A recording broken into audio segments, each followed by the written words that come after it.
We are going to worship the Lord for the next few minutes.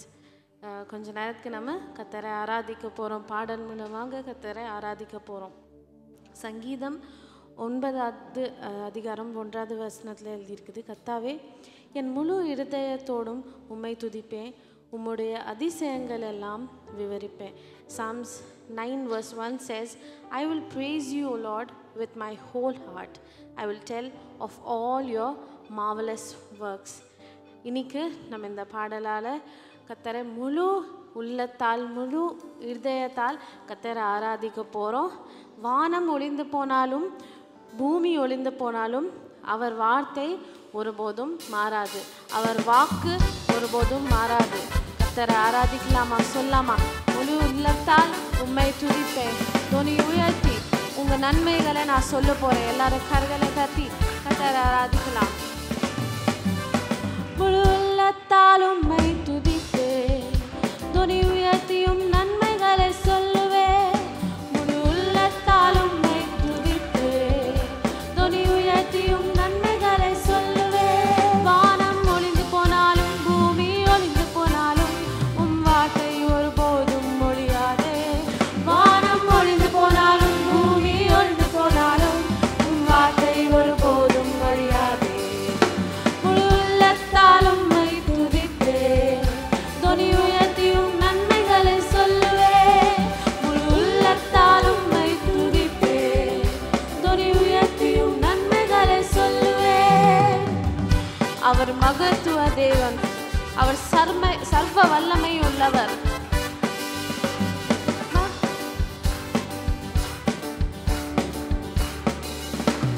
மகத்துவ தேவன் நீரே, சர்வ வல்லமை உள்ளவரும் நீரே.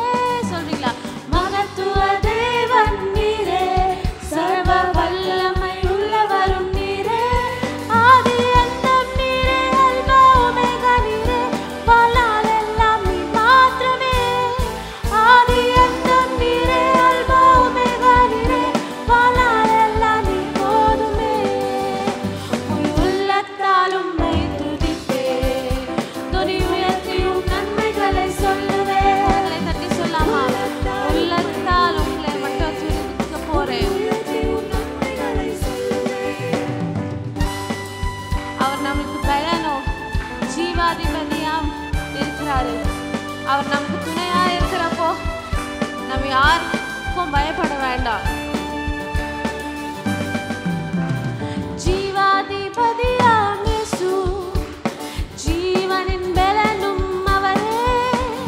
ஜீவாதிபதியாம் இயேசு, ஜீவனின் பலனும் அவரே. யாருக்கு அஞ்சிடுவேன் நான், யாருக்கு பயப்படுவேன் நான், அவரே என் துணையானாரே. யாருக்கு அஞ்சிடுவேன் நான், யாருக்கு பயப்படுவேன் நான், அவரே என் துணையானாரே. தட்டி சொல்லாமா?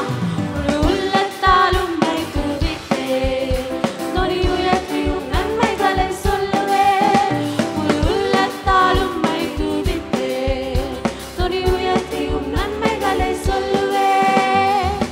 அவர் ராஜாதிராஜன் இயேசு, அவர் இம்மானுவேல் நம்முடனே, அவர் எல் ஷடாய் தேவன், நம்மளை காப்பவர், குறையின்றி நடத்தவர். ராஜாதிராஜன் இயேசு, இம்மானுவேல் நம்முடனே. ராஜாதிராஜன் இயேசு, இம்மானுவேல் நம்முடனே. எல் ஷடாய் தேவன் நீரே, என்னை காப்பவர் நீரே, குறையின்றி என்னை நடத்திடுவீரே. எல் ஷடாய் தேவன் நீரே, என்னை காப்பவர் நீரே, குறையின்றி என்னை நடத்திடுவீரே. முழு உள்ளத்தால் உம்மை துதிப்பேன்,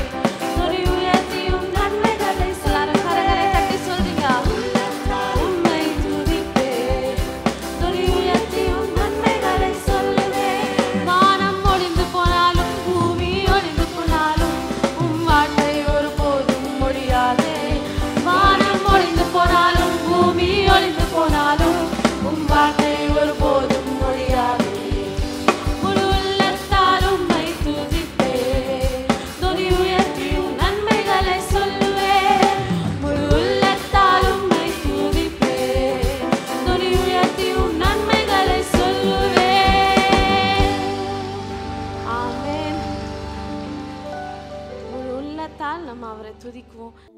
இன்னைக்கு நீங்கள் கர்த்தரை விசுவாசிக்கிறீங்கன்னா, உங்கள் வாழ்க்கையில் விசுவாசம் இருக்குதுன்னா, if you have faith in your life, என் கூட ஆமென் சொல்கிறீங்களா? ஆமென். அவர் தான் நம்ம விசுவாசத்தை ஆரம்பிக்கிறவர் அண்ட் முடிப்பவராக இருக்கிறார். இன்னைக்கு அவரை பார்த்து நம்ம சொல்ல போகிறோம், உம்மை நம்புவேன், உம்மை நம்புவேன், மேலே நான் முழுவதும் சார்ந்து இருக்க போகிறேன். நம்ம வாழ்க்கையில் எந்த சிச்சுவேஷனில் எந்த வழியில் நடந்துட்டு இருந்தாலும் நம்மளுக்கு கர்த்தர் தேவை. அவர் நம்ம கூடயே இருந்தால் தான் நம்மளால் எல்லாம் பண்ண முடியும், எல்லாம் கூடும். இன்னைக்கு அவரை பார்த்து சொல்லாமா, உம்மை நம்புவேன்.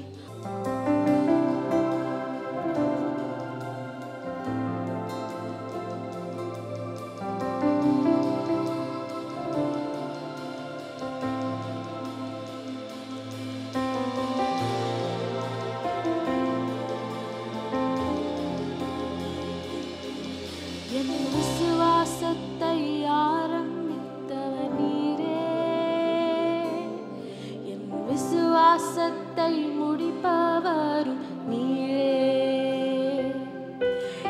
விசுவாசத்தை ஆரம்பித்தவர் நீரே,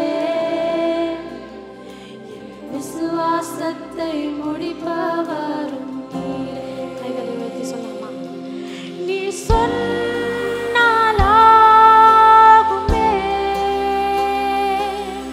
நீ கட்டளையிட்டால் நிற்குமே. நீ சொன்னாலாகுமே,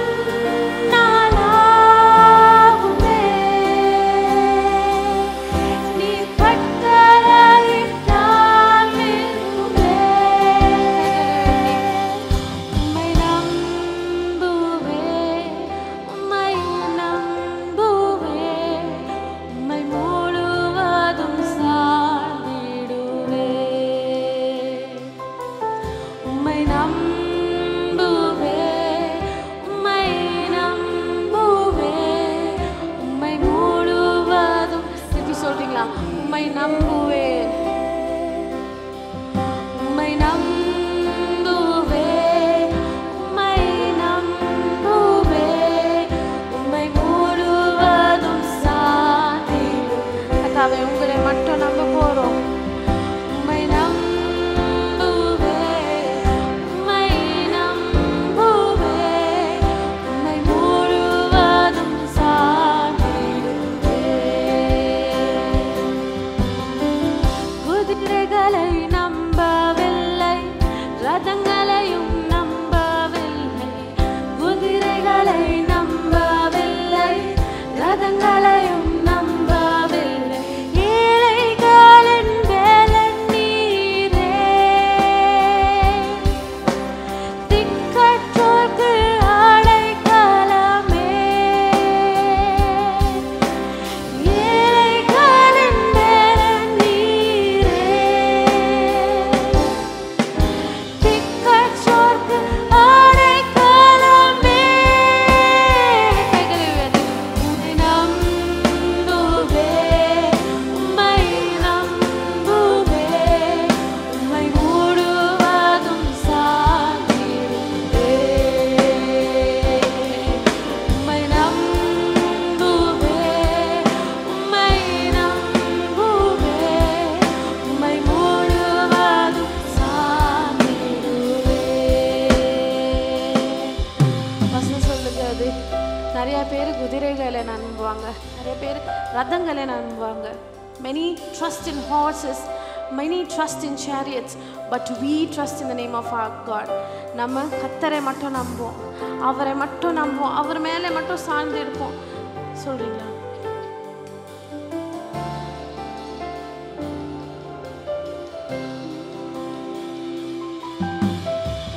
குதிரைகளை நம்பவில்லை, ரதங்களையும் நம்பவில்லை.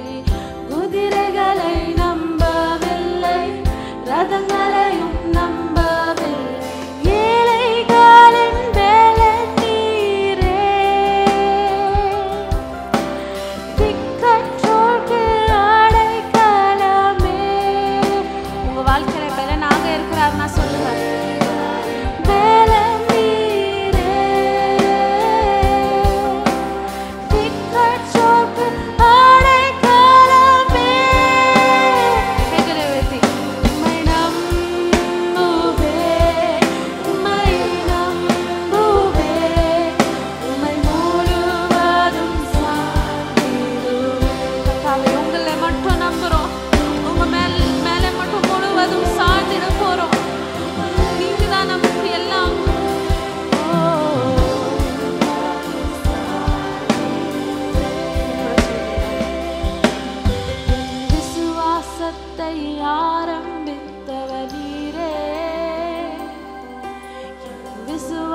விசுவாசத்தை முடிப்பவரும் நீரே. என் விசுவாசத்தை ஆரம்பித்தவர் நீரே. விசுவாசத்தை முடிப்பவரும். விசுவாசத்தோட சொல்லாமா? நீ சொன்னாலாகுமே,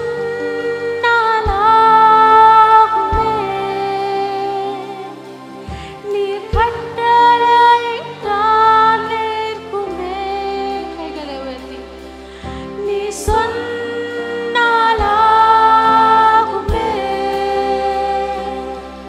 நீ கட்டளையிட்டால் நிற்குமே. கைகளை உயர்த்தி சொல்லாமா? உம்மை நம்புவே, உம்மை நம்புவே, உம்மை முழுவதும் சார்ந்திடுவே.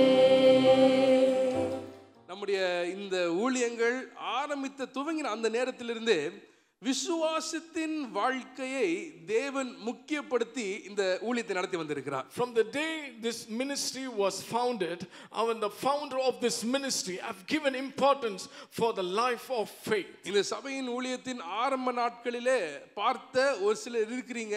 நீங்க சாட்சியா சொல்ல முடியும், நான் நம்புறேன். விசுவாச வாழ்க்கையை முக்கியப்படுத்தி அதை தொடர்ந்து அதிலே உறுதியாய் இருக்கிற ஒரு சபையாய் ஊழியமாய் தேவன் நம்மை வைத்திருக்கிறார். And there are few who are here who have seen the beginning of his ministry, and our faith is a basic thing of our ministry. நம்முடைய ஸ்தாபகர்களா இருக்கிற பாஸ்டர் ஸ்டீஃபன், பாஸ்டர் சந்திரலீலா அவர்கள் இரண்டு பேரும் விசுவாச ஜீவியத்தை அதிகமாய் முக்கியப்படுத்தினவர்களாய் அவங்க காணப்படுறாங்க. And our founder Pastor Stephen and his wife have given importance for the life of faith. அவர்கள் விசுவாசத்தை குறித்து பிரசங்கம் பண்ணினவர்கள் மாத்திரமல்ல, விசுவாச ஜீவியத்தை வாழ்ந்து காட்டினவர்களாய் காணப்படுகிறார்கள். They not only preached about faith, they also lived a life of faith. எந்த அளவிற்கு விசுவாச ஜீவியத்தை அவர்கள் முக்கியப்படுத்தினாங்கன்னா, அவர்களுடைய மகனுக்கும் நம்முடைய பாஸ்டருக்கு என்ன பேர் வச்சிருக்காங்க? பாஸ்டர் விசுவாசம் என்ற பெயரை வைத்திருக்கிறார்கள். So they lived a life of faith and even also named their son and Pastor Viswas. அவர்களுடைய உலகத்துல பூமியில இருக்கிற நாட்கள் முடிந்ததற்கு பின்பு விசுவாச வாழ்க்கை முடியல, தேவன் தொடர்ந்து இந்த சபையை விசுவாசத்திலே நடத்தி கொண்டே வருகிறார். After their life and the days in this world is over, it is not finished then, it is continued to go in the life of faith. இதெல்லாம் ஏன் நான் இந்த நாள்ல சொல்லி துவங்குறேன்னா, இன்றைக்கும் நம்ம செய்தி எதை குறித்து பார்க்க போகிறோம்னா, விசுவாசத்தை குறித்து நாம் தியானிக்க போகிறோம். Why are we saying all these things? Because we are going to see about faith today. அதிலும் குறிப்பாக என்னுடைய செய்தியின் தலைப்பு இப்படியா சொல்லுவேன், விசுவாசம் என்ன செய்கிறது? And the title of today's sermon we can say like this: what does faith do? இந்த வாரத்துல விசுவாசத்தை குறித்து ஒரு சில காரியங்களை நம்ம தியானிக்க போகிறோம். And today we are going to meditate few things about faith. இப்போ நான் இந்த செய்தியை ஆரம்பிக்கிறது முன்பதாகவும் விசுவாசம் என்றால் என்ன அப்படி நான் கேட்டா, அநேகர் உங்களுடைய வாழ்க்கையிலிருந்து அழகாக அநேக அர்த்தங்களை உங்களால் கொடுக்க முடியும். And if I ask you what is this faith, many can give many definitions about faith in your life. நான் இந்த செய்திக்கு ஒரு ஆயத்தமாக இப்படி செய்தேன். நான் யாரெல்லாம் பார்த்தனோ கடந்த வாரத்துல இங்க அநேகர் இருக்கிறீங்க, அவர்களிடத்துல உங்களை பொறுத்த வரைக்கும் விசுவாசம்னா என்ன அப்படின்னு கேட்டுட்டு இருந்தேன். ஏன்னா ஒவ்வொருவரும் எப்படி அதை விவரிக்கிறாங்க என்று நான் கேட்கிறது எனக்கு ரொம்ப சுவாரஸ்யமா இருந்தது. When pastor was preparing the message about faith, and he was started asking to people about what is their idea about faith. விசுவாசத்தை குறித்து தேவன் அநேகருக்கு வித்தியாசமான சில கண்ணோட்டங்கள், அநேக நம்பிக்கைகளை தேவன் கொடுத்திருக்கிறார். So many different angles and views have given for different people. ஆனா விசுவாசத்தை குறித்து நம்ம பேசறோம்னா, எபிரேயர் 11 விட்டு நம்ம எங்கயுமே போகவே முடியாது, அங்க போய் தான் ஆகணும். And if you have to talk about faith, we cannot skip Hebrews 11 chapter. வாசிக்க கேட்கலாம். எபிரேயர் 11வது அதிகாரம் முதல் வசனத்தை நாம் வாசிக்க கேட்கலாம். Hebrews 11 chapter, in the first verse we will hear reading. Now faith is a substance of things hoped for, the evidence of things not seen. விசுவாசமானது நம்பப்படுகிறவைகளின் உறுதியும் காணப்படாதவைகளின் நிச்சயமுமாய் இருக்கிறது.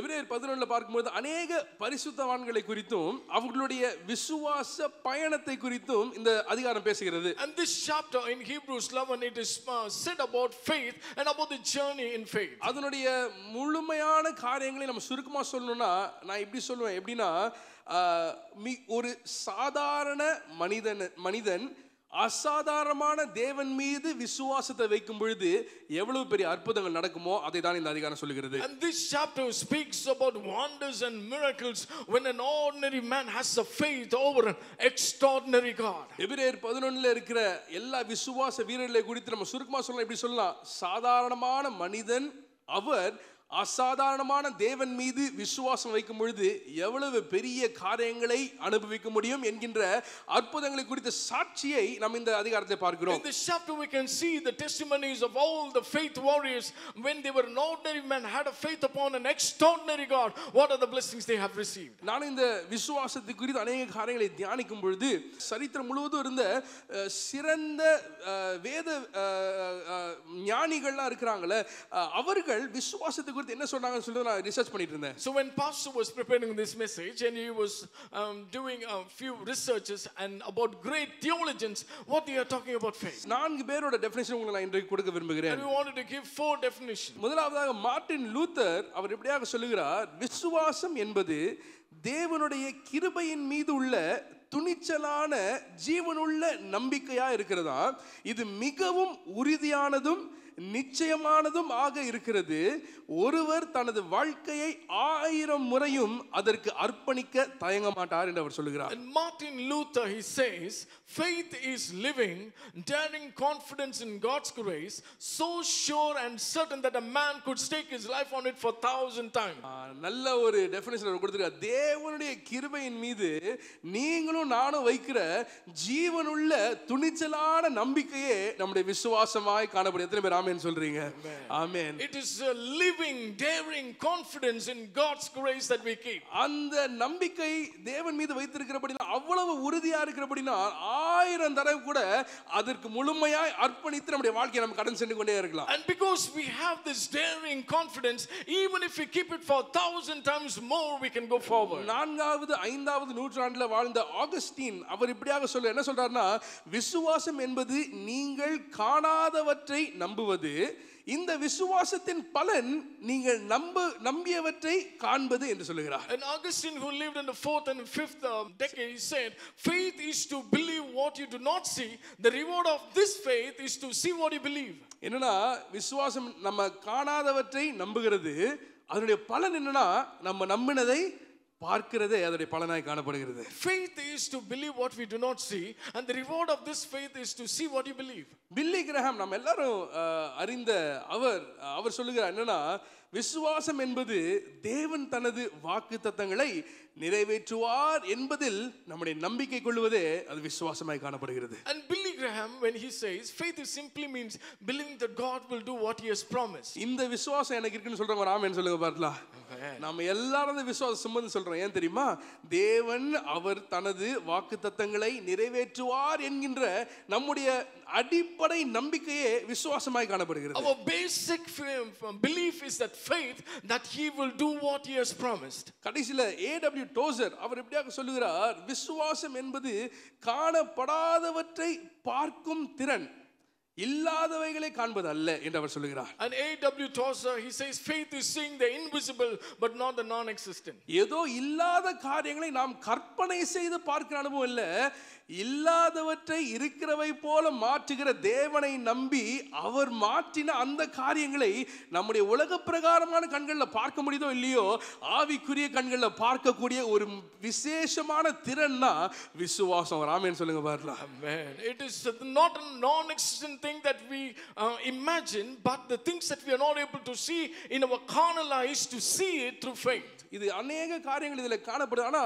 நம்ம எடுத்துக்கொள்கிற ஒரு பெரிய உண்மை என்னன்னா, தேவன் மீது நாம் வைத்திருக்கிற அசையாத நம்பிக்கையே நம்முடைய விசுவாசமாய் காணப்படுகிறது. And an unchangeable, unshakable belief that we keep upon God is faith. நான் விசுவாசத்துக்கு இன்னும் ஒரு காரியத்தை நான் சொல்ல விரும்புகிறேன். And we wanted to say about faith one more thing. விசுவாசம் நமக்கு அஸ்திபாரமும் நம்முடைய ஆயுதமுமாய் காணப்படுகிறது. Faith is our foundation and it is our weapon. எத்தனை பேர் ஆமென் சொல்றீங்க? Amen. விசுவாசம் நம்முடைய அஸ்திபாரம். அப்படின்னா என்ன தெரியுமா? நாம் எதன் மீது நிற்கிறோம் தெரியுமா?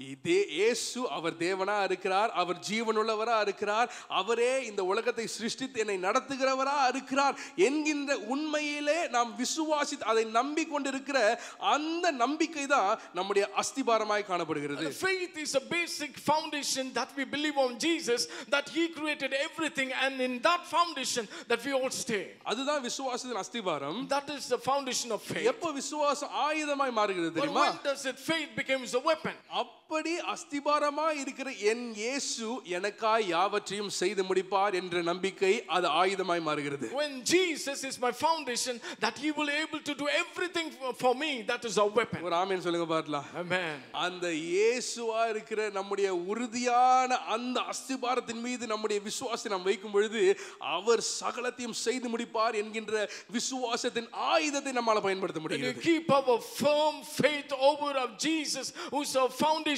he becomes a weapon in our needs. ஒரு போதகர் இதை அழகாக சொன்னார். விசுவாசத்தை குறித்து நம்ம படிக்கும் பொழுதோ அதை குறித்து நம்ம யோசிக்கும் பொழுதோ இப்படிதான் நம்ம அதை பார்க்கணும்னு அவர் சொன்னார். And one pastor, when he was thinking about faith, he says, this is how we see. விசுவாசத்தை குறித்து அறிந்து கொள்ளணும்னா விசுவாசத்தை பார்க்காதீங்க, விசுவாசத்தின் பொருளா இருக்கிற இயேசுவை நோக்கி பாருங்க என்று அவர் சொல்லுகிறார். To know about the faith, you shouldn't see the faith. Instead, we have to see the object of the faith. The object of the faith. இந்த விசுவாசத்தை எதன் மீது வைக்கிறீங்க என்று நீங்க பார்க்கும் பொழுது தான் விசுவாசத்தை குறித்து நம்மால புரிந்து கொள்ள முடியும் சொல்லுகிறார். And when we see the object of the faith, only then we can understand about faith. ஏன்னா ஒரு உண்மை நம்ம அறிந்து கொள்ள என்னன்னா நம்ம எல்லாருக்குமே விசுவாசம் அதிகமா இருக்கு. ஒரு ஆமென் சொல்லுங்க பாருங்களா. Man, we all should understand that we all have faith. ஏன்னா அந்த விசுவாசத்தை அனுதினமும் நம்ம பயன்படுத்தி கொண்டே இருக்கிறோம். Because each and every day we are practicing that faith in our life. நேற்றைய தினத்துல படுக்க போறதுக்கு முன்னாடி நம்ம என்ன நம்முடைய கதவை என்ன செய்கிறோம்? நம்ம திறந்து போட்டு தூங்குறோம் இல்ல, நம்ம என்ன செய்கிறோம்? நம்ம பூட்டுகிறோம். நமக்கு ஒரு பெரிய விசுவாசம் இருக்கு. என்ன தெரியுமா? அந்த பூட்டு எப்படியாவது என் கதவை பத்திரமா பார்த்துக்கும், திறக்க முடியறவனால சாவி இல்லைன்னா திறக்க விடாம என்ன பாதுகாத்துக்கொன்ற விசுவாசம் இருக்கனால நம்ம என்ன பண்றோம்? அந்த கதவுல பூட்ட போடுறோம். So yesterday night before we go to bed, we lock our doors having that faith that the lock will save the door. No one can open it because it doesn't have the key. அநேகர் அருமையாக விசுவாசத்தோடு அலாம் வர வைப்பாங்க நேரத்துக்கு எழுந்திருக்கிறதுக்கு. And many will, with faith, they will set their alarms. இந்த விசுவாசம் இந்த நேரத்துல என்னுடைய போனு சத்தம் போடும், அதுல கேட்டு நானு ஏஞ்சிப்பேன்ற ஒரு விசுவாசம். Because my phone in this time it will ring and I can hear and I will be waking up with the sound. சபைக்கு வருவதற்கு கார், பைக், பஸ், ட்ரெயின் எதுல நம்ம ஏறினாலும் ஒரு விசுவாசம் நமக்கு என்ன தெரியுமா? என்ன நான் போக வேண்டிய இடத்துக்கு இது என்னை கொண்டு செல்லும் என்கின்ற ஒரு விசுவாசம் நமக்கு இருக்குது. When we get into car, bus, train, whatever, we all have a faith that will take me to the right destination. அப்படி பாத்தீங்கன்னா நம்முடைய வாழ்க்கை முழுசும் என்ன தெரியுமா? விசுவாச வாழ்க்கை தான். In all of our life we have a life of faith. ஆகவே அந்த விசுவாசத்தை நாம் பார்க்க வேண்டாம், விசுவாசத்தின் பொருள் எதன் மீது நம்ம விசுவாசத்தை வைக்கிறோம் என்று நாம் உணர்வாய் இருக்க வேண்டியது அவசியமா இருக்கிறது. Therefore we shouldn't see this faith, but we have to see in what we are keeping our faith. நான் தைரியமா சொல்ல முடியும், என் இயேசுவின் மீது நம்பிக்கை வைத்த ஒருவரும், என் இயேசுவின் மீது விசுவாசம் வைத்த ஒருவரும் இதுவரைக்கும் வெட்கப்பட்டதே இல்லை, இதுவரைக்கும் கைவிடப்பட்டதே இல்லை. அவர் ஆசீர்வதித்து அற்புதங்களை செய்து நடத்துகிறவரா இருக்க. நல்ல சத்தமா கரங்களை தட்டி இயேசுவிற்கு மகிமையை செலுத்துங்க. More boldly we can say, who said the faith over Jesus has never been ashamed. சிறந்த மனிதர்கள் மீது, சிறந்த கருவிகளின் மீது விசுவாசம் வைத்தவங்க ஏமாந்திருக்கிறாங்க. ஆனா இயேசுவின் மீது விசுவாசம் முழுமையாய் வைத்தவர்கள் ஒரு நாளும் ஏமாந்து போனதே இல்லை. அவர் எல்லா நேரங்களிலும் நம்மோடு இருந்து நம்மை நடத்துகிற தேவனா அவர் They இருக்கிறார். who have trust upon man and devices have been deceived, but who have a hope and faith upon Jesus has never been deceived. இயேசுவின் மீது நாம் வைக்கிற அந்த விசுவாசம் எங்கிருந்து வருதுன்னா ரோமர் 10:17 எப்படியாக சொல்கிறது? ஆதலால் விசுவாசம் கேள்வியினாலே வரும், கேள்வி தேவனுடைய வசனத்தினாலே வரும் என்று வசனம் And சொல்கிறது. where do we have this faith coming? In Romans 10:17 it says, so then faith comes by hearing and hearing by the word of God. ஆகவே இப்போ விசுவாசத்தை குறித்து ஒரு சில அர்த்தங்களை நாம் பார்த்தோம், எப்படி அதை நாம் பெற்றுக்கொள்கிறோம். இன்றைக்கும் இந்த தலைப்பா இருக்கிற விசுவாசம் என்ன செய்கிறது என்கின்றதை குறித்து எபிரேயர் 11 3 காரியங்களை நமக்கு சுருக்கமாக தியானித்து நம்ம கடந்து செல்ல போகிறோம். And from Hebrews 11 chapter 3 things we are going to see about what does this faith do. வாசிக்கலாம். எபிரேயர் 11 அதிகாரம் 4வது வசனத்தை நாம் வாசிக்க கேட்கலாம். And we may hear reading from the book of Hebrews 11 chapter and the 4th verse. By faith, Abel offered to God a more excellent sacrifice than Cain, through which he obtained witness that he was righteous, God testifying of his gifts, and through it he being dead still speaks. விசுவாசத்தினாலே ஆபேல் காயினுடைய பலியிலும் மேன்மையான பலியை தேவனுக்கு செலுத்தினான். அதனாலே அவன் நீதிமான் என்று சாட்சி பெற்றான். அவனுடைய காணிக்கைகளை குறித்து தேவனே சாட்சி கொடுத்தார். அவன் மரித்தும் இன்னும் பேசுகிறான். இந்த இடத்துல பார்க்கிறோம், தன்னுடைய பலியின் மூலமாய் தேவனை ஆராதிக்கிற ஒரு ஆபேலை குறித்து நாம் பார்க்கிறோம். We are seeing in Abel through his sacrifice is worshiping God. இந்த வசனத்தின் முதல் வார்த்தை எப்படியா சொல்லுது? என் கூட சொல்லுங்க பார்க்கலாம். விசுவாசத்தினாலே. விசுவாசத்தினாலே ஆபேல் என்ன செய்கிறாரா? மேன்மையான ஒரு பலியை தேவனுக்கு செலுத்துகிறார். And this word starts like this: by faith Abel offered to God a more excellent sacrifice. நான் இப்படி சொல்லுகிறேன், என்ன தெரியுமா? விசுவாசம் எதை செய்கிறதுனா தேவனை ஆராதிக்க வைக்கும். And what we can say like this: faith empowers you to worship God. நம்முடைய வாழ்க்கையில விசுவாசம் செய்கிற ஒரு பெரிய கிரியை என்னன்னா தேவனை நம்மை ஆராதிக்க வைக்கும். So the biggest thing what the faith does in our life is to worship God. தேவனை ஆராதிக்க வைக்கிறது அநேக நேரத்துல நம்முடைய பெற்றோர் நம்ம நினைச்சிட்டு இருக்கிறோம். Many times we think it is only parents who is making us to worship God. Pastor சொன்னால மற்றவர்கள் மற்ற ஜனங்கள் நம்மை தேவனை ஆராதிக்க வைக்கிறாங்க என்று நம்ம யோசித்து கொண்டிருக்கிறோம். We might be thinking by pastor or by some other person we have been pushed to worship God. ஆனா உண்மையான ஒரு காரியம் என்னன்னா விசுவாசத்தினாலே தான் தேவனை நாம் ஆராதித்து கொண்டிருக்கிறோம். But the true thing is only by faith we are worshiping God. நம்முடைய கண்களுக்கு தேவன் தெரியவில்லை என்றாலும் இருதயத்திலே நாம் அறிந்திருக்கிறோம், என்னுடைய தேவன் உயிருள்ளவரா இருக்கிறார், ஜீவனுள்ளவரா இருக்கிறார், அவர் துதிக்கு பாத்திரரா இருக்கிறார் என்ற உண்மையை அறிந்து விசுவாசித்து நீங்களான தேவனை துதித்துக் கொண்டே இருக்கிறோம். But with the eyes we are not able to see, but we believe that my God is a living God and we are continuing to worship God in faith. ஆபேலுடைய வாழ்க்கை மூலமாக ஆதியாகமம் 4வது அதிகாரத்திலே இந்த காரியத்தை நாம் பார்க்கிறோம். And we can see in the life of Abel in Genesis 4th chapter demonstrates the power of faith. இங்க இருக்க நம்ம அநேகருக்கு ஆராதனை தேவனை ஆராதிக்க வேண்டும், அவரை உயர்த்த வேண்டும் என்றால் நமக்கு அது இயற்கையாய் வருகிற ஒரு காரியம் தான். It is so naturally that we all have the nature to exalt and to worship God. நம்ம சுலபமாய் அதை செய்து கொண்டிருக்கிறோம். And very easily we do it.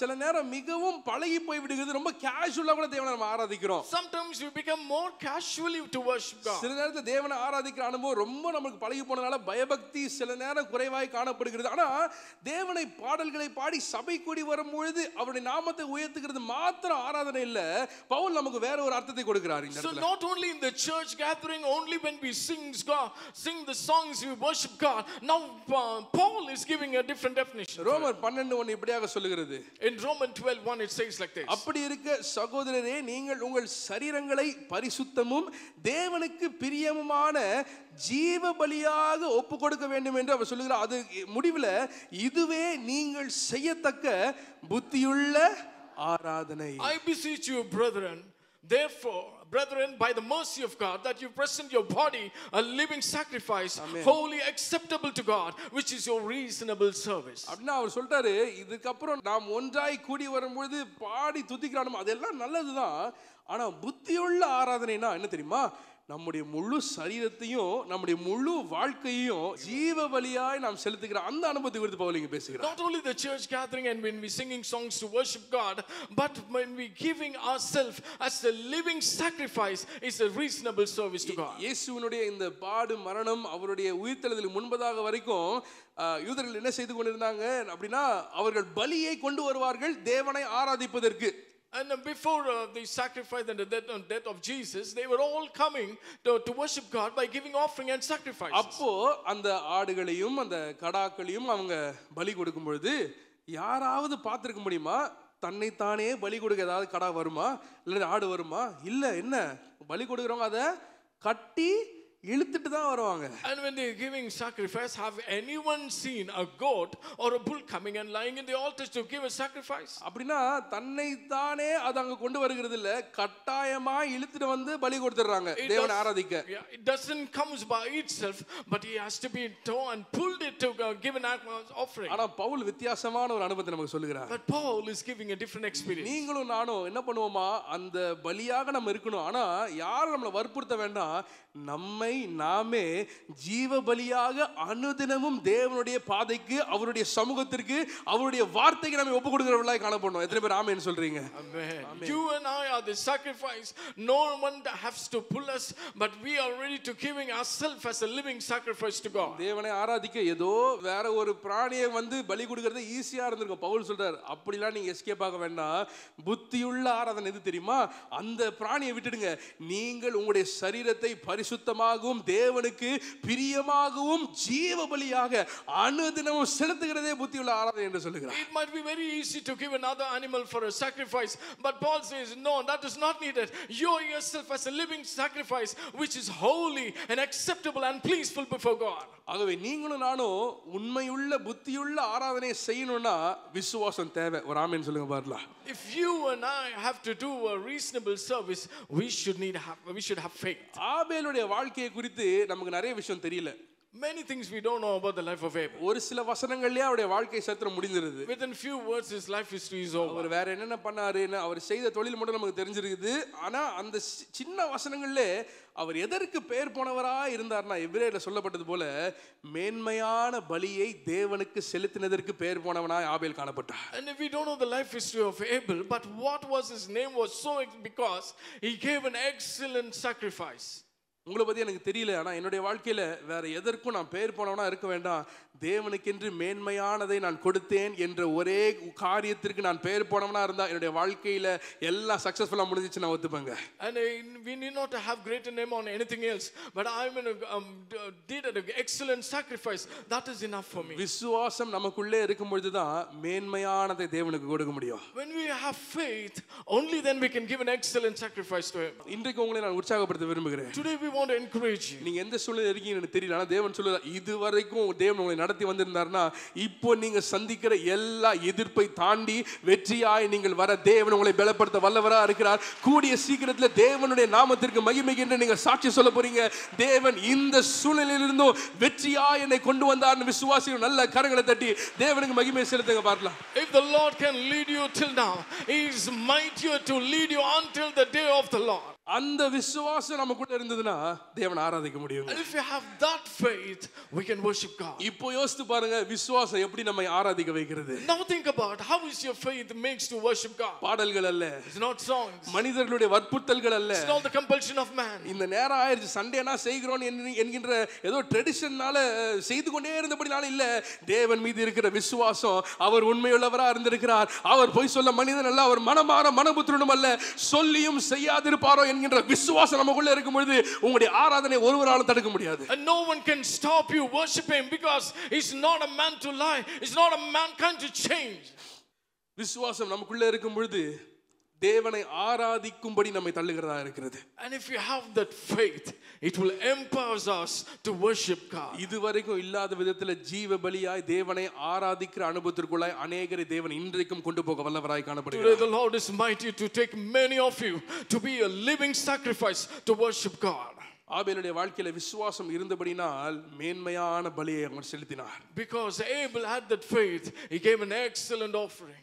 Coin Abel இரண்டு பேரும் தேவனை ஆராதிக்கும்படி பலிகளை கொண்டு வந்தார்கள். Cain and Abel brought their sacrifice to God. அவர்கள் கொண்டு வந்த காய் கனியிலும் அந்த மிருகத்திலும் இருக்கிற வித்தியாசத்தை தேவன் சொல்லல, ஆனா அவர்களுடைய இருதயத்தில் இருக்கிற விசுவாசத்தின் வித்தியாசத்தை தேவன் காண்பிக்கிறார். God did not speak about the differences between the animals and vegetables, but he spoke about the faith in the hearts of Abel and Cain. அவள் எடுத்துட்டு வந்த கையில சுமந்து வந்த காணிக்கையின் மேன்மை குறித்து தேவன் பேசல, இருதயத்தில் இருந்த விசுவாசத்தின் மேன்மை குறித்து தேவன் பேசிக் கொண்டிருக்கிறார். The Lord did not speak about the excellent thing what is there in the hands of Abel, but the faith that he carried in his heart. உங்களுடைய கரங்களில் நாளிலே நீங்கள் தேவனுக்கு எதை கொடுக்கிறீங்க என்பதை விட உங்கள் இருதயத்தில் இருக்கிற விசுவாசத்தை தேவன் பார்க்க அவர் உண்மை உள்ளவராக இருக்கிறார். The Lord is a faithful God to see the faith in your hand rather than the things that you have it in your hand. இன்றைக்கும் நாம் மேன்மையான ஒரு ஆராதனையை, புத்தியுள்ள ஆராதனையை, மேன்மையான பலியை நம்ம செலுத்த முடியும்னா விசுவாசம் நமக்கு தேவைங்க. So if you have to give a reasonable service or a living sacrifice, we should have this faith. இது இந்த எபிரேயர் புதிய ஏற்பாட்டில் மாத்திரம் இந்த உண்மையை நம்ம பார்க்கல. தேவன் ஆதியாகமம் 22ல ஆபிரகாமுக்கு இதை கற்றுக் கொடுத்தார். Not only in the New Testament we see the Lord taught him in the Genesis 22nd chapter. ஐந்தாவது எந்த வசனத்தில்? 5வது வசனம் நினைக்கிறேன். அதுல தான் முதல் முறையாக வேதத்துல தொழுது கொள்வோம், ஆராதிப்போம் என்கிற வார்த்தை வருகிறது. And only the 5th or 6th word, but it is a place where it shows about worshiping and sacrifice. அப்பொழுது ஆபிரகாமிற்கு தேவன் கற்றுக் கொடுக்கிற ஆராதனை என்ன தெரியுமா? நீ போய் உன்னுடைய ஒரே பேரான குமாரனை பலியிடு, அந்த பலியே ஆராதனை என்று கற்றுக் கொடுக்கிறார். And what is the worship that you taught him? Take your son and give him a sacrifice, and that is how he teaches this. அப்ப யோசிச்சு பாருங்க, தேவனை ஆராதிக்கிறதுக்கு ஆபிரகாம் எவ்வளவு விசுவாசம் தேவைப்பட்டிருக்கும். And Abraham should have needed a lot of faith to worship God. அந்த ஆராதனை வேற எங்கிருந்து வரல, அவருடைய விசுவாசத்திலிருந்து பிறந்து வந்தது. And that faith did not came by worshiping. அந்த நேரத்துல தேவன் அந்த பலியை அவர் செலுத்தின போது ஆபிரகாமுக்கு ஒரு பெரிய உண்மையை தேவன் வெளிப்படுத்துகிறார். என்ன உண்மை தெரியுமா? கர்த்தருடைய பர்வதத்திலே பார்த்து கொள்ளப்படும். And in the greatest faith when he was doing, he was taught one thing: it will be taken care in the mountain of God. நீங்க விசுவாசத்தோட ஜீவ பலியாய் உங்களை செலுத்த ஆயத்தமா இருந்தீங்கன்னா போதும், கர்த்தருடைய பர்வதத்திலே உங்களை பார்த்துக்கொள்ள அவர் வல்லவராய் காணப்படுகிறார். By faith, if you are ready to be a living sacrifice, it will be taken care in the mountain of the Lord. விசுவாசம் நிறைந்த அந்த ஆராதனை நம்முடைய வாழ்க்கையில தேவனை குறித்த பெரிய புதிய வெளிப்பாடுகளை கொண்டு வந்து கொண்டே இருக்கும். The faith about God will bring new revelations about God in our life. நம்முடைய வாழ்க்கையில எல்லா நேரங்களிலும் ஜீவ பலியாய் நம்முடைய வாழ்க்கையை புத்தியுள்ள ஆராதனையை விசுவாசத்தோடு செய்கிற நம்முடைய ஜீவியத்துல தேவனை குறித்த பெரிய வெளிப்பாடுகளை அவர் நமக்கு தருவார் என்று நான் ஜெபிக்கிறேன். And we pray by faith, when we become a living sacrifice and do a reasonable services, the Lord will do greater things. அநேக நேரத்துல நம்முடைய விசுவாசத்தை ஜெப நேரத்திற்காக நம்ம ரிசர்வ் பண்ணி வச்சிருக்கிறோம். Many times we reserve our faith only for the prayer time. சரி, ஆராதனை நடக்கும்போது நம்ம பாட்டு பாடி முடிச்சிடலாம், இப்போ ஜெப நேரத்துக்கு வந்துட்டோம், இப்போ விசுவாசத்தை எடுத்து விசுவாசத்தோட நம்ம ஜெபிப்போம் என்று அநேகர் காத்து கொண்டு இருக்கலாம். When now the worship time is over, we are coming to the prayer time, now let's bring this faith, and many might be waiting like ஆனா this. இன்றைக்கு நமக்கு ஒரு சவால் இருக்குது. There is one challenge for today. ஜெபத்துக்காக காத்திருக்க வேண்டாம். No need to wait for prayer. விசுவாசத்தோட ஆண்டவரை ஆராதிக்க ஆரம்பிங்க. ஒரு புதிய அனுபவத்திற்குள்ள தேவன் உங்களை நடத்துவார். Start to worship the Lord in faith. He will take us into a new experience. எத்தனை பேர் ஆமென் சொல்றீங்க? அப்படிப்பட்ட விசுவாசம் நம்முடைய வாழ்க்கையில இருக்கும் பொழுது தேவனை ஆராதிக்க நம்மை தள்ளுகிறதாய் காணப்படுகிறது. And when we have this kind of a faith, it will empower us to worship. அடுத்ததாக ஒரு காரியத்தை தியானிக்கலாம். எபிரேயர் 11வது அதிகாரம் 5வது வசனத்தை வாசிக்க கேட்கலாம். We may hear reading from the book of Hebrews 11th chapter and the 5th verse. By faith, Enoch was taken away so that he did not see death and was not found, because God had taken him. For before he was taken, he had this testimony that he pleased God. விசுவாசத்தினாலே ஏனோக்கு மரணத்தை காணாதபடிக்கு எடுத்துக்கொள்ளப்பட்டான். தேவன் அவனை எடுத்துக்கொண்டபடியினாலே அவன் காணப்படாமற் போனான். அவன் தேவனுக்கு பிரியமானவன் என்று அவன் எடுத்துக்கொள்ளப்படுவதற்கு முன்னமே சாட்சி பெற்றான்.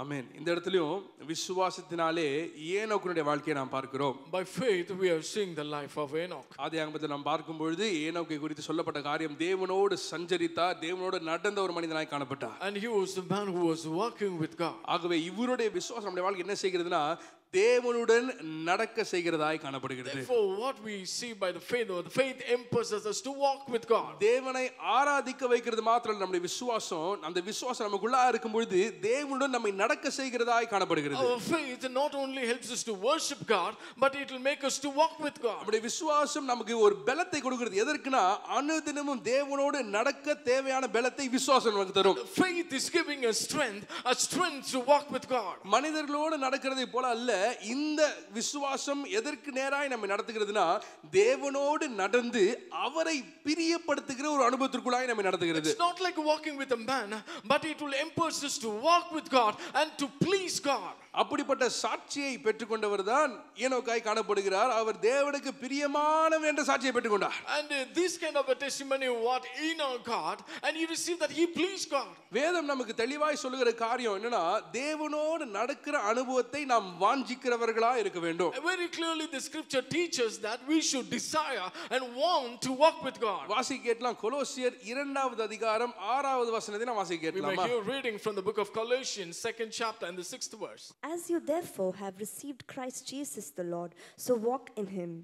ஆகையால் நீங்கள் கர்த்தராகிய கிறிஸ்து இயேசுவை ஏற்றுக்கொண்டபடியே அவருக்குள் வேறு கொண்டவர்களாகவும் அவர் மேல் கட்டப்பட்டவர்களாகவும் அவருக்குள் நடந்து கொண்டு. பவுல் சொல்லுகிறார் அவருக்குள் நடந்து கொண்டிருக்கிற ஒரு அனுபவத்தை குறித்து பேசுகிறார். And Paul is talking about an experience to walk in him. கர்த்தராகிய இயேசு கிறிஸ்துவை ஏற்றுக்கொண்டபடியே அவருக்குள் வேர் கொண்டவர்களாகவும் அவர் மேல் கட்டப்பட்டவர்களாகவும் என்கிற அனுபவத்தை குறித்து அவர் பேசுகிறார். As you therefore have received Christ Jesus the Lord, so walk in him. தேவனோடு நடந்து போகிற தேவனோடு சஞ்சரிக்கிற அனுபவமே நம்முடைய வாழ்க்கையின் அடுத்தபடியாக காணப்படுகிறது. And after the first step, the salvation, second step is to walking with God. Pavul சொல்லுகிறது போல அவருக்குள் வேர் கொண்டவர்களாகவும் அவர் மேல் கட்டப்பட்டவர்களாகவும் அவருக்குள் நடந்து கொண்டு என்கின்ற ஒரு அருமையான காரியத்தை பவுல் இங்க சொல்லுகிறார். Very beautifully Paul says to be rooted and planted in him, and in him we have to walk with him. அந்த அனுபவம் இருக்கும்போது ரட்சிப்பின் அனுபவம் நம்மிலே பூரணப்படும். And when we have this experience, salvation experience will be perfect. அனுதினமும் தேவனோடு நேரம் செலவழிக்கிறதோ அனுதினமும் தேவனோடு நடக்கிற அனுபவம் ஒரு கிறிஸ்தவனுடைய வாழ்க்கையில மிகவும் அவசியம். It is very important in a Christian life to spend time along with him and walk with him each and every day. நீங்க ஒவ்வொரு காலத்துல பார்க்கும் பொழுது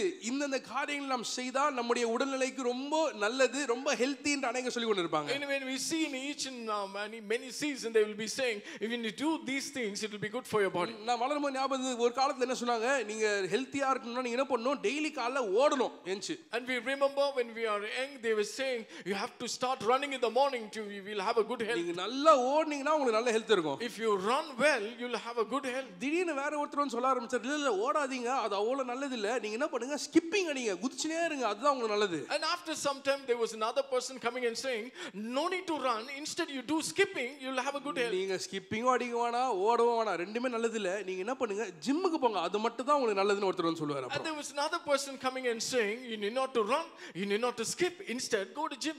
இப்போ ரீசெண்டா பார்த்த ஒருத்தர் வந்திருக்காரு, அவர் என்ன சொல்றாருன்னா, இது எதுவுமே பண்ணக்கூடாது, நீங்க என்ன பண்ணுங்க, வாக்கிங் பண்ணுங்க, அது மட்டும் தான் உங்களுக்கு நல்லதுன்னு. Now recently a person has come and he is saying you should not do either of these things, instead start walking. இப்படி மாத்தி மாத்தி சொல்றனால தான் எந்த பிரச்சனையும் வேணாம்னு சொல்லிட்டு நம்ம அருமையா படுத்து தூங்கிட்டு இருக்கிறோம் காலையில எழுந்த உடனே. இப்போ To avoid all these things we better sleep. இப்போ இருக்கிற ரிசர்ச் சொல்கிற காரியம்னா நீங்க நடந்தா போதும் உங்க வாழ்க்கைக்கு ரொம்ப நல்லது, ரொம்ப ஹெல்த்துக்கு ரொம்ப நல்லது. Now recent researchers are coming, they are saying you need not to do anything, instead start walking. அது ஒரு நம்பர் வர கொடுத்துறாங்க, ஒரு நாளைக்கு எத்தனை அடி எடுத்து வைக்கணும் தெரியுமா, 10,000 ஸ்டெப்ஸ், 10,000 அடி நீங்க எடுத்து வச்சிட்டீங்கன்னா அந்த தினமும் எடுத்து வச்சீங்கன்னா உங்க வாழ்க்கை ரொம்ப நல்லா இருக்கும், ரொம்ப ஹெல்த்தியா இருப்பீங்கன்னு சொல்றாங்க. So they also gave a number, you have to keep 10,000 steps, if you do that your life will be good. நீங்க நடக்க எண்ணிக்கிட்டே இருக்க வேண்டாம், அது ரொம்ப கஷ்டமா இருக்கும் நமக்கு. உங்களுடைய ஸ்மார்ட் போன்லாம் வச்சிருக்கீங்கன்னா உங்க போன்ல அழகா அது எண்ணிக்கிட்டே இருக்கும், நீங்க எங்கெங்கெல்லாம் நடக்கிறீங்க அப்படின்றத பார்த்து இன்னைக்கு நீங்க 2000 தான் நடந்திருக்கீங்க, கொஞ்சம் எழுந்துக்கோங்க அப்படின்னு அதுவே சொல்லும் சில நேரத்துல. And if you have your smartphones it will count your steps and it will say now it's a time to wake up and go. சில நேரத்துல சொல்லுமா, மத்தியானம் ஆயிருச்சு 300 ஸ்டெப் கூட எடுக்கல, கொஞ்சம் நடங்க அப்படின்னு சொல்லிட்டு உங்களுக்கு உற்சாகப்படுத்தும் உங்க phone. Sometimes your phone will say it is noon now, you have not even taken 300 steps, start walking.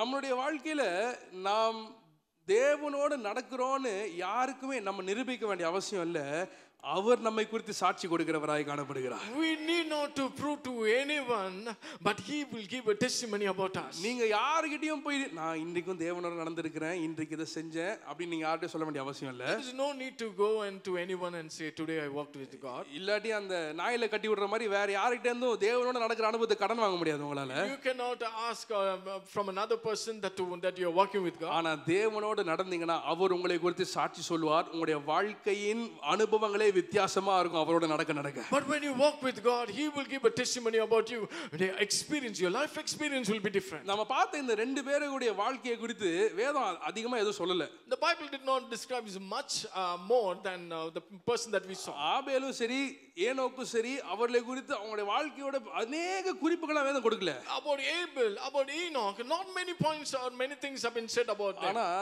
இத்தனை 1000 வருடங்களுக்கு பின்பு அவர்களில் இருந்த விசுவாசத்தினால் தேவனோடு இருந்த உறவை குறித்து நீங்கள் நானும் பேசிக் கொண்டிருக்கிறோம். நமக்கு ஒரு பெரிய ஆசீர்வாதமாக இது காணப்படுகிறது. But the faith that they had, you and I have been talking about it, and it is helping us to get closer to God.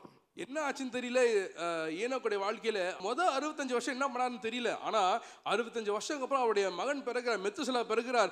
அதற்கு அப்புறம் வேதம் சொல்லுது, மெத்துசலா பிறந்ததுக்கு அப்புறம் தேவனோடு சஞ்சரிக்க ஆரம்பிச்சா அதோட அவரு இல்லாம போயிட்டாரு. We don't know what he did in the first 65 years, but after Methuselah was born, we don't know that he started walking with God. விசுவாசத்தோட தேவனோட நடக்க ஆரம்பிச்சார். By faith he started walking with God. தேவனோட நடக்கிறதுக்கு அதிகமான விசுவாசம் நமக்கு தேவை. We need more faith to walk with God. எத்தனை பேர் ஆமென் சொல்றீங்க? Amen. அப்படியே என்னன்னா அந்த விசுவாசம் எதற்கு நம்ம தேவைன்னா தேவனோட நடக்கணும்னா மற்ற காரியங்களை விட்டு விலகி நடக்கணும்னு அர்த்தம். ஒரு ஆமென் சொல்லுங்க பாருலாம். Amen. If you have to walk with God, that means we have to lay aside all the other things. அதற்கு தான் அந்த விசுவாசம் தேவை. For that we need faith. உலகத்தோடவும் தேவனோடவும் ஒரே நேரத்துல நடக்க முடியாது. You cannot walk with God and with the world together. அவர் உலகத்தோட இணைக்கிற தேவன் அல்ல. He's not a God to be along with world. அவர் பரிசுத்தர் என்று சொல்கிற வார்த்தைக்கு அவர் வேறு பிரிக்கப்பட்டவர். He stands alone. தனியா அவர் நிற்கிறார். ஏன்னா அசுத்தம் ஒன்றும் அவரிலே இல்ல. பரிசுத்தமான தேவன். ஆகவே அவரோட நீங்க நடக்கிறீங்கன்னா உலகத்தோட நீங்க நடக்க முடியாது. And if he stand alone, there is no sin in him. And if you are walking with him, you cannot be with the world. வாசிக்கலாம். எபிரேயர் 11 வசனத்தை வாசிக்கலாமா? In Hebrews 11, 6th verse can we read. But without faith it is impossible to please him, for he who comes to God must believe that he is, and that he is a rewarder of those who diligently seek him. விசுவாசம் இல்லாமல் தேவனுக்கு பிரியமாய் இருப்பது கூடாத காரியம். ஏனென்றால் தேவனிடத்தில் சேருகிறவன் அவர் உண்டென்றும் அவர் தம்மை தேடுகிறவர்களுக்கு பலன் அளிக்கிறவர் என்றும் விசுவாசிக்க வேண்டும். இந்த இடத்துல பார்க்கிறோம், விசுவாசம் இல்லாமல் தேவனுக்கு பிரியமா இருக்கிறது கூடாத காரியம். In this place we see, but without faith it is impossible to please him. அப்படின்னா நான் இப்படி சொல்லுவேன், விசுவாசம் இல்லாமல் தேவனை பிரியப்படுத்துறது கூடாத காரியம். விசுவாசத்தினால தான் தேவனோட நம்ம நடக்கிறோம். அப்படின்னா A equals to B, B equals to A equals to C சொல்லலாம்ல. அப்படி என்ன அர்த்தம் தெரியுமா? தேவனோடு நடக்கிறதே தேவனை பிரியப்படுத்துகிற ஒரு அனுபவம். So without faith it is impossible to please God, and without faith we cannot please him. அவரை பிரியப்படுத்துகிற வாழ்க்கை நம்ம வாழணும்னா நமக்கு சுத்தம் தேவை. பரிசுத்தத்தை தேவன் எதிர்பார்க்கிறார். The Lord expects holiness if you have to please him. அந்த பரிசுத்தமும் எங்கிருந்து வருதுன்னா கலாத்தியர் 5:16 பவுல் இப்படியாக சொல்லுகிறார், ஆவிக்கேற்றபடி நடந்து கொள்ளுங்கள், அப்பொழுது மாம்ச இச்சை நிறைவேற்றாது இருப்பீர்கள் என்று வசனம் சொல்கிறது. And where this holiness comes, when we read in Galatians 5th chapter the 16th verse, it says, I say then, walk in the spirit and you shall not fulfill the lust of the flesh. பரிசுத்தம் நம்முடைய வாழ்க்கையில தேவை. சுத்தமான ஒரு அனுபவம் வேணும்னா எப்படி நம்ம நடக்கணும்? ஆவிக்கேற்றபடி நம்ம நடக்கிற ஒரு அனுபவம் நம்முடைய வாழ்க்கையில தேவை. We should need an experience of walk in spirit so that we can live in holiness. ஆவிக்கேற்றபடி நடக்கும்போது தான் இச்சையை விட்டு விலகி நம்மால் நடக்க முடியும். Only when we walk in the spirit we can be away from the lust of flesh. ஆவிக்கேற்று நடக்கும்போது தான் தேவனுக்கு பிரியமான வாழ்க்கையில நம்ம நடக்க முடியும். When we walk in the spirit we can live a life which is pleaseful to him. விசுவாசம் நம்முடைய வாழ்க்கை என்ன செய்கிறதுனா தேவனுடன் நம்மை நடக்க வைக்கும். The faith will make us to walk with him. கடைசியா ஒரு காரியத்தை நாம் பார்க்க போகிறோம். எபிரேயர் 11 வசனத்தை நாம் வாசிக்க கேட்கலாமா? We may continue to read from the book of Hebrews 11th chapter and the 7th verse. By faith Noah, being divinely warned of things not yet seen, moved with godly fear, prepared an ark for the saving of his household, by which he condemned the world and became heir of the righteousness which is according to faith. விசுவாசத்தினாலே நோவா தற்காலத்திலே காணாதவைகளை குறித்து தெய்வ எச்சரிப்பு பெற்று பயபக்தி உள்ளவனாகி தன் குடும்பத்தை ரட்சிப்பதற்கு பேழையை உண்டு பண்ணினான். அதனாலே அவன் உலகம் ஆக்கினைக்குள்ளானது என்று தீர்த்து விசுவாசத்தினால் உண்டாகும் நீதிக்கு சுதந்திரவாளியானான். ஆமென். இந்த வசனம் எப்படி ஆரம்பிக்குதுன்னா விசுவாசத்தினாலே நோவா என்கிற பார்க்கிறோம். And even at the beginning it starts by faith Noah being அவர் தேவனிடத்திலிருந்து ஒரு எச்சரிப்பை பெற்றுக்கொள்கிறார். he is receiving a divine warning from God. ரட்சிப்பதற்கு பேழையை அவர் உண்டு பண்ணுகிறார். And he is preparing an ark to save. தேவனுடைய வார்த்தையை கேட்டு தேவனுடைய பணியை செய்த நோவா என்று பார்க்கிறோம். And we can see Noah who listened God and doing the work of God. மூன்றாவதாக விசுவாசம் நம்மளே இருக்க என்ன செய்யறது தெரியுமா?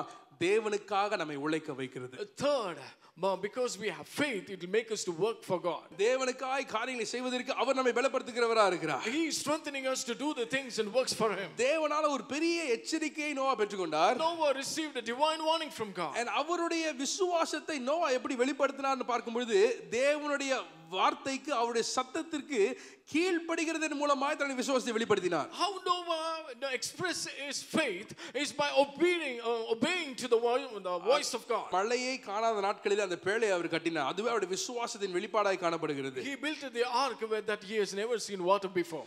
விசுவாசம் என்ன செய்கிறதுனா நோவாவுடைய வாழ்க்கையில தேவனுடைய சத்தத்தை மாத்திரம் கேட்டு தன்னை சுத்தி இருந்து தன்னை கேலி செய்து கொண்டு இருக்கிறவர்களுடைய வார்த்தையை கேட்காம தேவனையே பற்றிக்கொள்ள விசுவாசம் அவரை பலப்படுத்தியது. Faith helped and strengthened Noah that he did not listen to any of the voices around him and he continued to obey to the word of God. நான் ஒரு காரியத்தை எப்படி சொல்வேன், faith விசுவாசம் உங்களுடைய காதுகளை நல்லா டியூன் பண்ணும். So we can say like this, faith will fine tune your ears. ஏன் தெரியுமா, மற்றவர்களுடைய வார்த்தையை கேட்டு சோர்வடைய விடாது, தேவனுடைய வார்த்தையை கேட்டு கீழ்ப்படிய உங்களுக்கு பலத்தை தரும். Because it will never makes you to get depressed listening to other words.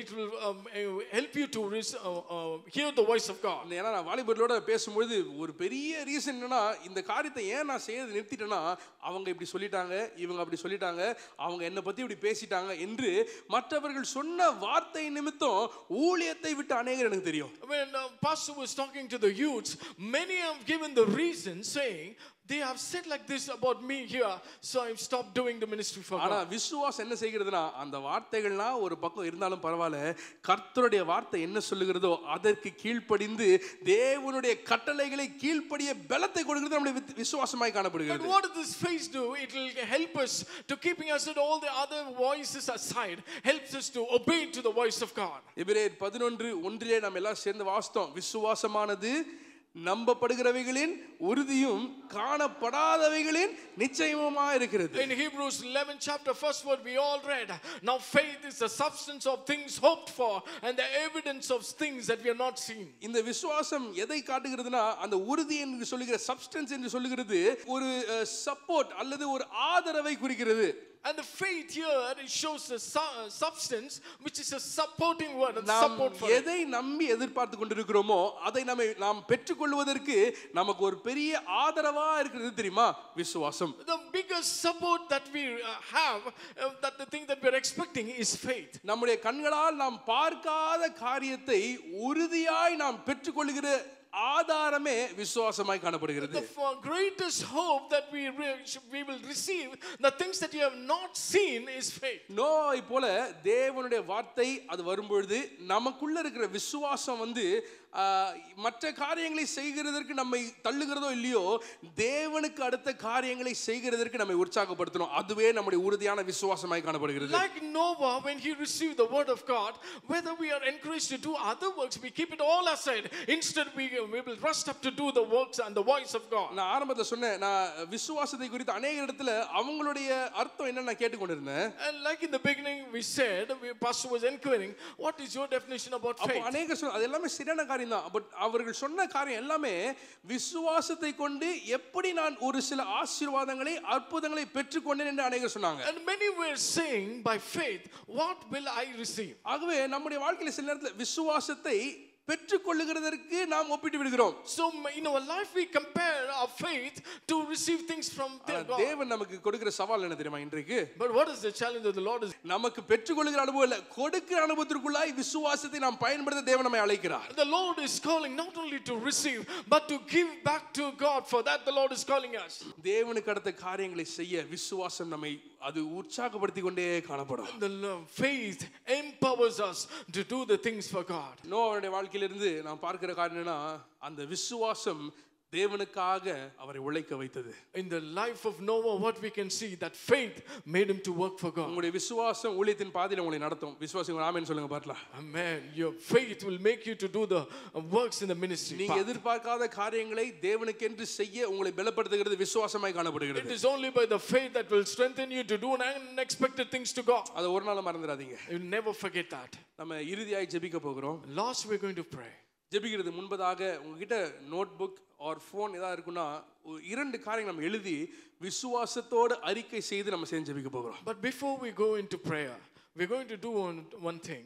If you have notebooks or if you have note in your phone, take it. We're going to write it and pray. எபிரேயர் 11:1 முதலாவது பகுதி இப்படியாக சொல்லுகிறது, விசுவாசமானது நம்பப்படுகிறவைகளின் உறுதியாய் காணப்படுகிறது. நீங்க என்னென்ன காரியங்களுக்காய் தேவனை நம்பிக்கொண்டிருக்கிறீங்களோ, ஆண்டவரே இந்த காரியம் என்னுடைய வாழ்க்கையில் நடக்கும், நான் விசுவாசிக்கிறேன், இந்த காரியத்தை நான் எதிர்பார்த்து நம்பிக்கொண்டிருக்கிறேன் என்று சொல்லுகிற காரியங்களை அந்த ஃபர்ஸ்ட் குறிப்பில் எழுதுங்க இந்த நேரத்தில். And now faith is the substance of things hoped for. What are the things that you are believing and what are the things you were expecting to be done in your life? Write it down. இந்த ஆசீர்வாதம் வரும்னு நான் உண்மையே நம்பியிருக்கேன் ஆண்டவரே, அதை எழுதுங்க. I completely believe and trust on you that these are the things should happen in my life. இந்த காரியங்கள் உடைந்து போகும் அப்படினு சொல்லி உண்மையே நான் நம்பியிருக்கிறேன், அதை எழுதுங்க இந்த நேரத்தில். Write it down saying, Lord, these are the things will be broken. Write it down now. என்னுடைய குடும்ப வாழ்க்கையில இந்த காரியங்கள் நடக்கும் உண்மையே நான் நம்பியிருக்கேன். எதெல்லாம் தேவனே நம்பியிருக்கேன்னு சொல்றீங்களோ அந்த காரியங்களை எழுத ஆரம்பிங்க இந்த நேரத்தில். What are the things that you are trusting upon God?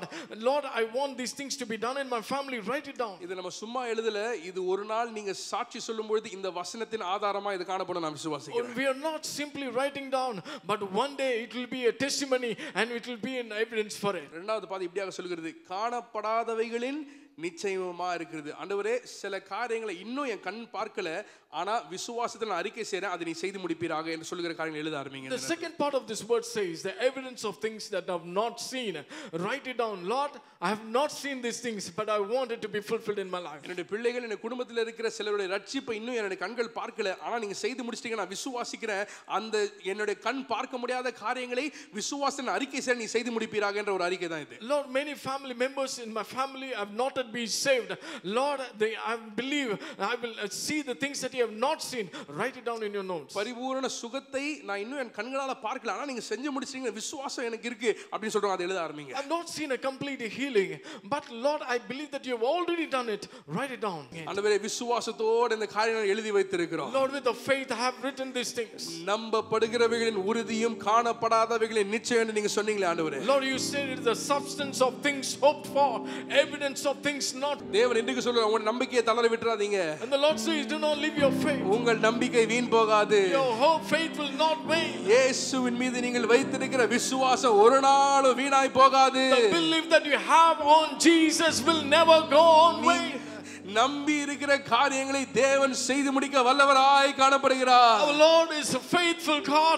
He will do it for all the things that you believe on him. தேவன் இதை தெளிவாக பேசியிருக்கார். என்ன தெரியுமா, இந்த நாள்ல உங்களுடைய விசுவாசம் அநேகருடைய காதுகளை மூடிக்கொண்டிருக்கு. ஏன்னா உங்களுடைய விசுவாசம் உங்களுடைய காதுகளை மூடினாதான் சுற்றி இருக்கிற மனிதர்களுடைய சந்தேகத்தின் வார்த்தைகளை நீங்க கேட்கிறதை நிறுத்துவீங்க. அவருடைய வார்த்தையை விட்டுருங்க. என்னுடைய தேவனுடைய வார்த்தையை நீங்க பற்றிக் கொள்ளும் பொழுது நீங்கள் நம்பிக்கையா இருக்கிற காரியங்கள் நிச்சயமாய் நிறைவேறும் இயேசுவின் நாமத்தில். So many of the ears have closed this day, and if by faith when the ears are open, you will not listen to the words of others. Instead, by faith you will do and listen to the voice of God. ஆண்டவரே, இன்றைக்கு நீர் எங்களோடு பேசினபடியால் நன்றி. Lord, thank you because you speak to us. அதிகமான விசுவாசத்துடன் நாங்கள் அனுதினம் செயல்பட எங்களுக்கு நீர் பலன் தருவீராக. Lord, give us the strength with the biggest faith when we will. ஆழமாய் தேவனை ஆராதிக்கிற அனுபவத்திற்குள்ளாய் எங்கள் விசுவாசம் எங்களை நடத்தி செல்லட்டும். Let the faith take us to a deeper worshiping God. தேவனோடு நடக்கிற அனுபவத்திற்குள்ளாய் எங்கள் விசுவாசம் எங்களை கொண்டு செல்லட்டும். Let our faith take us to walk with God. தேவனுக்காய் உழைக்கிற, தேவனுக்காய் ஊழியம் செய்கிற அனுபவத்திற்குள்ளாய் நீர் எங்களை நடத்தி செல்வீராக. Lord, you would take us to work for you, God. தொடர்ந்து எங்களுடைய விசுவாசத்தை ஆண்டவரே நாங்கள் உறுதியாய் பற்றிக்கொள்ள கிருபை தருவீராக. Help us to firmly hold on our faith, God. இயேசுவே எங்களுடைய விசுவாசத்தின் அந்த ஒரு ஆப்ஜெக்ட்டா நீங்க இருக்க போகிறபடியால் நன்றி ஆண்டவரே. Lord, we thank you because Jesus is the object of faith. தொடர்ந்து எங்களுடைய விசுவாசத்தை உறுதிப்படுத்துவீராக. Lord, establish our faith, Lord. உம்மையே நாங்கள் துதிக்கிறோம் ஆண்டவரே. We praise you, God. தேவனுடைய ஆசீர்வாதங்களை நான் பெற்றுக்கொள்ளும் அந்த வேளையிலே நம்முடைய கர்த்தராகிய இயேசு கிறிஸ்துவின் கிருபையும் பிதாவாகிய தேவனுடைய அன்பு பரிசுத்தாவியினுடைய ஐக்கியம் அன்பு விடுதலும் மாதும் சமாதானம் ஆளுகையும் விசேஷமாக இன்றைக்கு நாங்கள் இந்த செய்தியை கேட்டு விசுவாசத்தோடு எழுதின ஜெப குறிப்புகள் நிறைவேறுதலை நாம் காணும்போமாக. எல்லாரும் சொல்லுமா ஆமென் ஆமென். என் ஆத்துமாவே கர்த்தரை ஸ்தோத்திரி, மேற்படுத்த நாமத்தை ஸ்தோத்திரி. என் ஆத்துமாவே கர்த்தரை ஸ்தோத்திரி, அவர் சகல உபகாரங்களையும் மறவாதே. Amen. God bless you. Pastor P Stephen மற்றும் திருமதி சந்திரலீலா ஸ்டீஃபன் அவர்களால் ஸ்தாபிக்கப்பட்ட பல்லாவரம் அப்போஸ்தல கிறிஸ்தவ சபை அவர்களுடைய மறைவுக்கு பின் பாஸ்டர் விசுவாசம் அவர்களால் தொடர்ந்து வளர்ந்து வருகிறது. ஒன்றுமில்லாமல் ஆரம்பிக்கப்பட்ட இந்த சபையானது இன்றைக்கு ஆயிரக்கணக்கான ஆத்துமாக்களை கொண்டதாக மாற கர்த்தர் கிருபை செய்தார். உங்களுடைய பிரச்சனைகளுக்காகவும் ஜெப குறிப்புகளுக்காகவும் 24 மணி நேரமும் ஜெபிக்க ஆயத்தமாயிருக்கிறோம். நீங்கள் தொடர்பு கொள்ள வேண்டிய முகவரி பாஸ்டர் எஸ் விசுவாசம், விசுவாச அப்போஸ்தல கிறிஸ்தவ சபை, 12A ஈஸ்வரி நகர், பல்லாவரம், சென்னை 43. தொலைபேசி எண் 766-755-2299.